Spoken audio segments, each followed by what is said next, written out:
Salut à tous, ici Jimmy Nocard du Studio Nocard et aujourd'hui on va apprendre comment chanter sans forcer.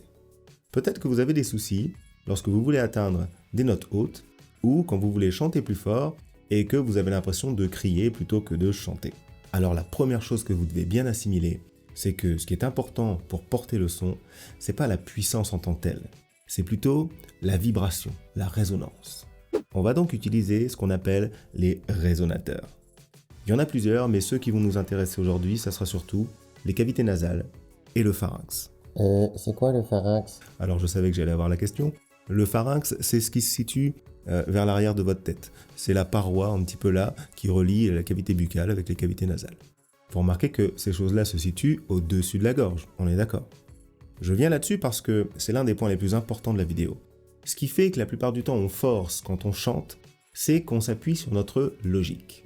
Le son est créé par les cordes vocales sont dans ma gorge, si je force sur ma gorge, j'aurai un son plus fort. Un sophisme des plus classiques. Le problème, c'est que ça marche pas du tout comme ça. Il doit rien se passer ici. Oubliez tout ce qui se passe dans la gorge. La pression, l'énergie, elle doit être envoyée au-dessus. Donc pour activer ces résonateurs, il faut envoyer le son vers eux. Il faut s'engager vers l'endroit que vous aurez choisi. Si vous voulez utiliser un placement plutôt nasal, pensez aux consonnes N ou M. Lorsque vous faites N, vous sentez l'engagement, la pression qui vient devant, là, ici à peu près là, ok? Il n'y a rien du tout dans la gorge. Alors pour vous exercer, vous pouvez utiliser ce son pour faire des sirènes. N. Ou alors, vous pouvez utiliser une vocalise comme celle-là par exemple.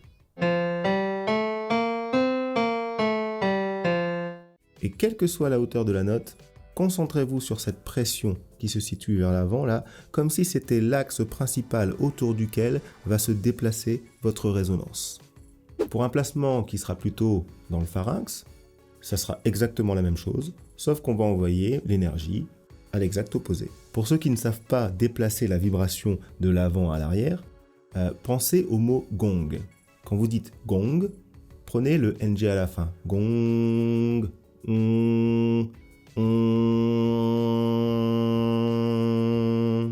serez naturellement dans le pharynx. Soyez très attentif à ne pas faire un son guttural. On ne veut pas entendre comme ça, d'accord? Faites exactement comme quand vous parlez. Gong, ong, ong, ong. Et là, même chose. Vous pouvez faire des sirènes, comme ça. Ou alors, vous utilisez des vocalises comme par exemple celle-là. Ce ne sont pas les seuls soucis qui vont faire que vous forcez quand vous chantez.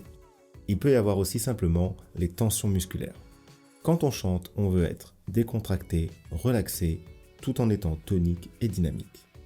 Et généralement, les trois choses qui se contractent le plus quand vous chantez alors qu'elles devraient rester détendues, c'est votre gorge, votre mâchoire et votre langue. Pour la gorge, regardez ce muscle-là, ici. C'est le sternocleidomastoïdien.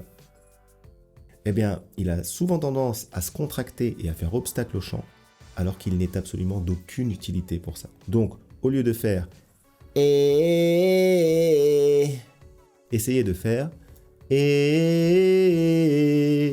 Pour ce qui est de la mâchoire, il se peut que vous veniez souvent la déplacer, la plupart du temps vers l'avant, ce qui va faire obstacle au chant.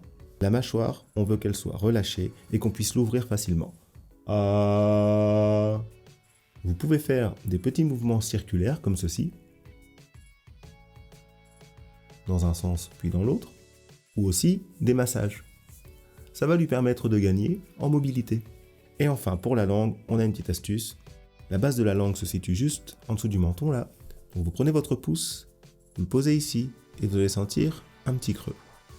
Si vous avez tendance à contracter la langue inutilement lorsque vous chantez, vous allez le voir très rapidement. Il suffit de faire I et là vous allez sentir que ça va gonfler. Et nous, on ne veut pas que ça gonfle.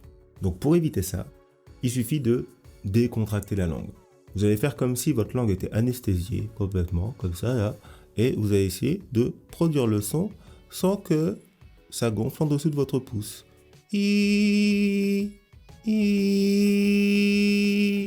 Bon, il reste quand même une chose qui peut vous gêner et vous empêcher de rester détendu lorsque vous chantez, c'est la position du larynx. Je ne vais pas m'étaler sur le sujet parce qu'on va le voir en profondeur dans une autre vidéo, mais gardez en tête que la meilleure position du larynx pour chanter, c'est la position neutre, comme quand vous faites rien. Et quand vous posez les doigts sur la gorge comme ça, sur le larynx, et que vous parlez, que vous chantez, vous allez vous apercevoir qu'il bouge beaucoup. Donc, il va falloir apprendre à maîtriser ce mouvement. L'idée en gros, c'est que très souvent, il a tendance à monter. Et nous, ce qu'on voudrait, c'est essayer de faire en sorte qu'il reste en bas ou au mieux dans une position neutre. Ce que vous pouvez essayer de faire, par exemple, c'est de bâiller. Bâiller comme ça. Quand vous bâillez, vous allez sentir que le larynx baisse. Donc, vous pouvez un petit peu vous apercevoir de ce qui est possible de faire quand vous produisez les autres sons, en essayant d'imiter le bâillement en même temps pour faire descendre le larynx. Comme d'habitude, je vous invite à venir visiter le site studio-nocards.com, le lien en description. On a plein d'exercices, de vocalises, de démonstrations pour vous aider à ne pas forcer quand vous chantez et à libérer votre voix. À très bientôt pour une prochaine vidéo et n'oubliez pas la petite cloche pour les notifs, le petit pouce en l'air, ça fait plaisir. Et pourquoi pas, si vous êtes bien détendu après ces exercices, vous pouvez vous abonner à la chaîne, c'est gratuit, ça mange pas de pain. Il me reste plus qu'à vous souhaiter, vous commencez à le savoir, que la vie soit belle, que les oiseaux chantent et que l'herbe pousse. Peace.